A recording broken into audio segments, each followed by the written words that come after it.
here with us as well as our staff members. We're so grateful for you taking time at this busy time during the legislative session as we're heading into the last week. Today, our purpose is to speak to our educators. Utah is good because her teachers are great. You represent the very best of our state. The President, the Speaker, and I, and our legislative colleagues behind us are committed to ensuring you have the resources that you need to do your job effectively. Our priority is to support you, then step back and let you do what you do best, and that is to educate and inspire. I'd like to turn the time over to President Adams, who will share how we are investing in our teachers through specific funding initiatives this legislative session. Following President Adams, Speaker Schultz will take the podium to talk more about our education initiatives, and then I will wrap things up and we'll open it up for some questions. President Adams. Thank you, Governor. I agree with the Governor. Our teachers are great. In fact, my daughter's a teacher, and I know how much time and effort she puts into teaching. We're fortunate in Utah to have something that we don't talk about a lot, but we have one of the highest birth rates in the nation. What does that actually cause? It causes some of the largest classroom sizes in the nation. So our teachers have large classroom sizes. But think of their outcomes. Where, as the Governor mentioned, we're number 2 in education overall. That's pretty amazing by U.S. News and World Report. We're number 1 for ACT scores. We're number 4 for reading scores. We're number 3 for math scores for 8th graders. And we're number 3 for overall child well-being. We have rock star teachers. They deal with the largest classroom sizes with the best outcomes anywhere in the nation. We need to congratulate our teachers.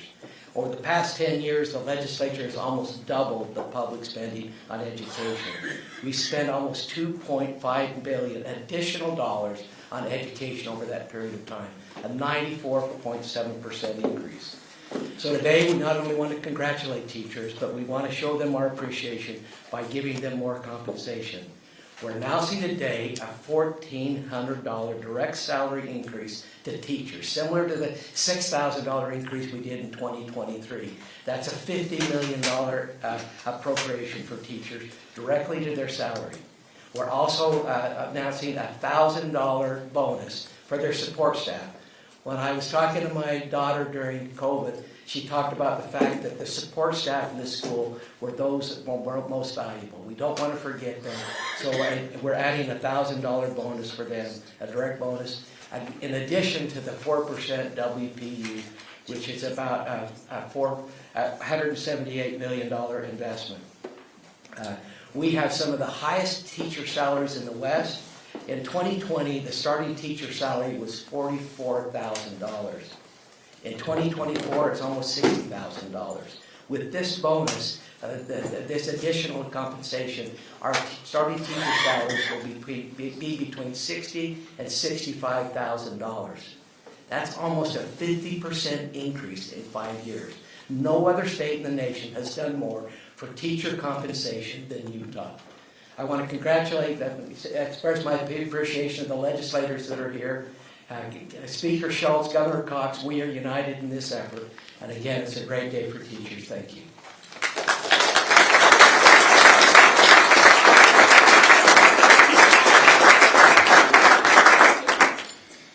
Last year, I walked through the halls and sat in classrooms of over a dozen schools all across the state of Utah. While visiting these schools, I saw time and time again teachers and students consumed by contagious energy and passion. What I saw in these classrooms was unbelievable, how passionate the teachers were towards our kids and our grandkids, our number 1 asset in the state of Utah. Utah has the very best educators in the nation. It's been acknowledged by so many fronts. I also want to acknowledge that we know teaching isn't easy. And it's probably one of the most hardest professions out there, and it's becoming increasingly harder. Similar to President Adams, I have a daughter that is a teacher. And I see the struggles on a first-hand basis, what they go through on behalf of our kids and our grandkids. And they do it because they love it. There's a narrative out there being pushed by a small group of people that the narrative, and that narrative is the legislature doesn't like our teachers and that we don't value education. That is simply not true. I want to set the record straight on that. Again, these are our family members, and these are the people educating our kids, our most valuable assets. I think I speak for every member of the legislature when I say teachers and education are among our highest priorities. We put more of our state budget towards education than almost any other state out there. In addition to this $1,000, and that's why we're giving and working with our teachers and support professionals in providing additional increases this year specifically to them. In addition to the $1,000 increase, we're going to provide funding for additional educator professional time, teacher supply and materials, stipends for student teachers, and Grow Your Own Education Pipeline program. We've made historic investments in education and worked hard to make teaching a more desirable career, including funding for classroom supplies, paid maternity leave, paying students and teachers, additional teacher preparation days, simplified teacher evaluations, and so much more. Utah now leads the Intermountain West in starting salaries for teachers.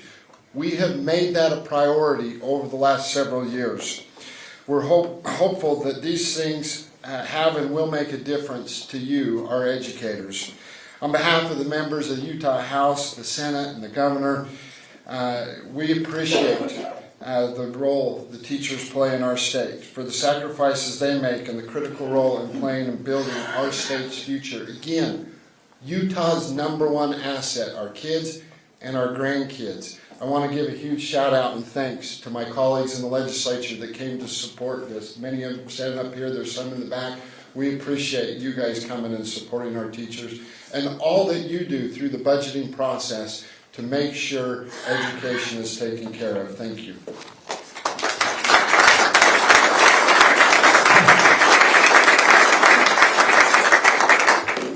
Thank you, President Adams and Speaker Schultz. I just want to underscore some of the things that have been shared here today, and I appreciate the speaker talking about that narrative. I think I can say this, and history will prove this true. You can look at the numbers, that over the past 4 years, we have done more for education than any administration in the history of our state. And I don't think the numbers are close. As we've looked back, we haven't seen anything that approaches what we've been able to accomplish over the past 4 years because of the legislators that you see here and those who can't be here with us yet this morning. You heard some of the numbers. #2 in education, according to U.S. News and World Report. #1 in ACT scores. #4 in reading scores for 8th graders. #3 in math for 8th graders. #3 overall for child well-being. We did not do that. I want to be very clear. We had nothing to do with that. It was the teachers in the classrooms that had everything to do with that. We see you. We recognize you. You've heard. We all have family members who are teachers. We have this discussion every single day in our home, talking about the great things that are happening to teachers. My kids all go to private or public school. None of them go to private school. All of them go to public school and have had just the greatest teachers. North Sanpete High School to Skyline High School, all across the state, we see amazing things that are happening. And so we've made it a priority from the very beginning to make sure that we are compensating our teachers, giving them the compensation that they deserve and treating them with the respect that they deserve. We've been able to pull that off. I said a few years ago, there's no reason we can't have starting pay above $60,000 in this state. And a whole bunch of people said that will never happen. Well, not only did it happen, it's happened and then some. And it happened because of the people that are here behind us who were willing to take our budgetary dollars, taxpayer dollars, and put them where it matters most. And that is, again, with our teachers. So what have we seen over the past 4 years? $1.3 billion increase in public education funding. We mentioned the $6,000 increases for salaries for all teachers across the board, now increasing that by an additional $1,400. I just have to say that put us in the top 10 for starting teacher pay across the country, and as you heard, #1 in the Intermountain region. We've expanded paid maternity leave for our teachers. A $6,000 stipend for student teachers. I truly wish we would have had this when Abby and I were struggling students at Utah State University and she was doing her student teaching. But student teachers have been doing this work for free, and now they're getting compensated. That happened last year. Didn't get much press, but it's a huge deal to attract the very best for the next generation of teachers and helping them get the compensation they deserve right out of the gate. $80 million for educators to help at-risk students. We care about those students who are struggling, and we want to help lift them. Salary bonuses for teachers in high-poverty schools so that we can attract more teachers to those Title I schools that might be struggling. We've started a master teacher program, allowing teachers to earn more while staying in the classroom. Our priority is to support you, then step back and let you do what you do the very best anywhere in the country. We do more with less than anywhere else because we have more students than anywhere else. I'm just so proud of the good people who are out there doing this work day in and day out. We love you. We appreciate what you're doing. I just have to thank the legislators who are here. You need to know this is a very tight budget this year. You also need to know that this was not in my budget proposal. And I know they only care about my budget proposal. And yet, we sat down and we said, is there something more we can do? And a lot of things are not getting funded that people wanted to get funded, that expected to get funded. This is a huge chunk. These additions, the $1,000 for our support specialists, by the way, again, we see you. We know the people who make the schools run so that the teachers can do their jobs. You need additional compensation as well, and we hope this bonus will be helpful to you. But again, a lot of those things that we wanted to happen, that all of us want to happen, some of these legislators up here have bills that will not get funded, that have the support to get passed, but will not get funded because we're doing this, because we're making this a priority. And it's the right thing to do. And so thank you on behalf of all of our kids, of all of our teachers, of everybody that calls Utah home. Thank you, legislators, for making this a priority and doing this. And with that, I know the Speaker and President would love to answer some questions. So anything you have.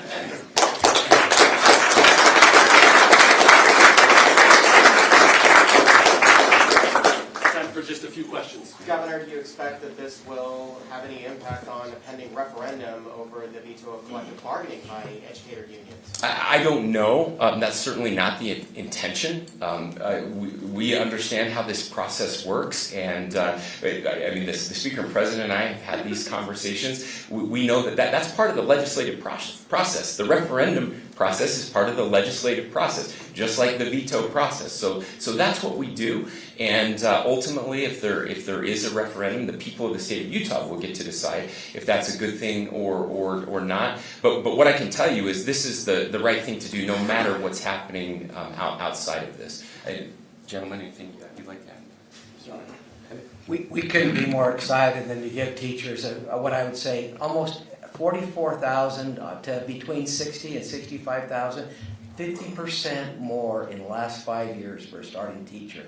That is no other state. I've looked around and I can't find another state that has done more for teacher salaries than this. We're proud of that. President Adams, real quick, some of this sounds like ongoing, some of it sounds like one-time funding. Can you do a quick breakdown on, it sounds like raises are probably ongoing funding out of the budget? For the teachers, it's ongoing. For the support staff, it's a bonus. Supplies? Supplies, I think it's Supplies ongoing, yeah. Okay, thank you. So last year's legislative audit revealed that students from disadvantaged communities continue to struggle to reach proficiency levels. Any thoughts on how today's announcement can help these students in particular?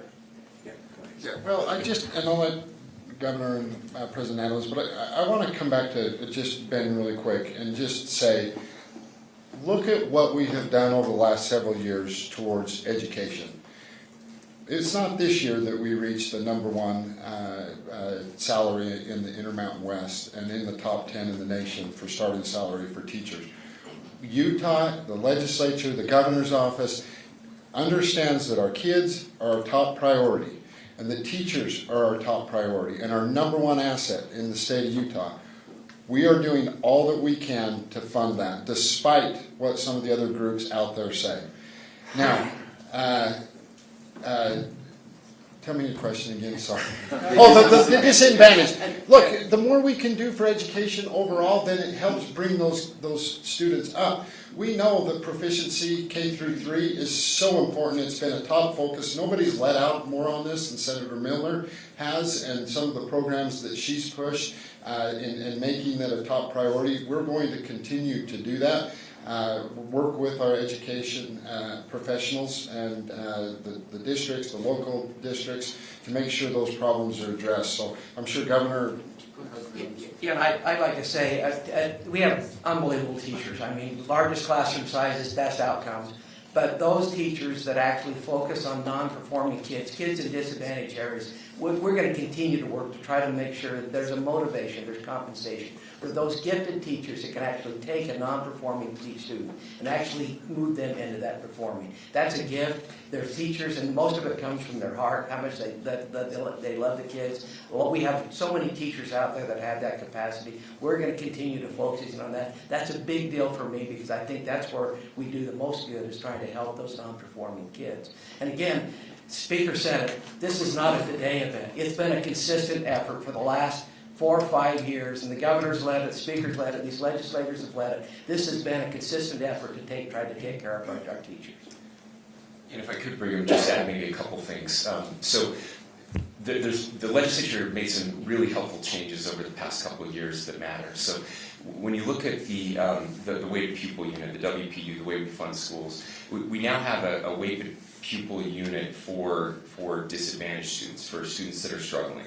And that's helping us. We've been funding that over time, getting that up. So more resources. And again, it's not all about funding. I want to be clear. Funding doesn't magically make students read, right? But we need it in the right places. So that's helped us to get it to places where it's more needed. So it's true of every school, but the schools with the most students that are struggling will get the most from that WPU. So that's important. We mentioned some of the rural disadvantaged schools. There's additional funding that is going there over the past couple of years. And then I just want to emphasize something that the Speaker's been working on this year with the Catalyst programs in our schools. One of the things we know, and one of the mistakes we've made in education over time, is that students learn differently in different places and with different backgrounds. And we've given a lot of money to kind of the sit in your desk and listen to a teacher teach model. We haven't given as much money over time to the get your hands dirty model, where you actually learn a skill and a trade. And so we this year will be putting much more money into that side of things, to this Catalyst model where kids in high school are going to be learning trade and technical skills. Many of them will come out. We're working on a first credential program as well, so that when kids who learn differently, who may struggle with the traditional classroom, will have new opportunities to understand how important learning is in the workplace and prepare them for the workplace of the future. So again, we're changing the model in powerful ways. It takes time to do that, but we're leading at it. I'm really proud of what that initiative is doing. One more question. All right, hearing none. Just one more. Just obviously, government funding is a zero sum. What are some of the bills that were pushed off the priority list in order to make this happen today? Well, so it's not done yet. You'll hear that on the last night of the session when the bill of bills passes. Those determinations are still being made. A lot of negotiations happening. So everyone up here still has hope. They just don't know it yet. Including me. I mean, I know there's some things that I really wanted that aren't going to get funded because we did this. But we're not going to share what that is right now until the final decisions are made. Is that fair? Okay. All right. Thanks, everybody. Thanks for being here.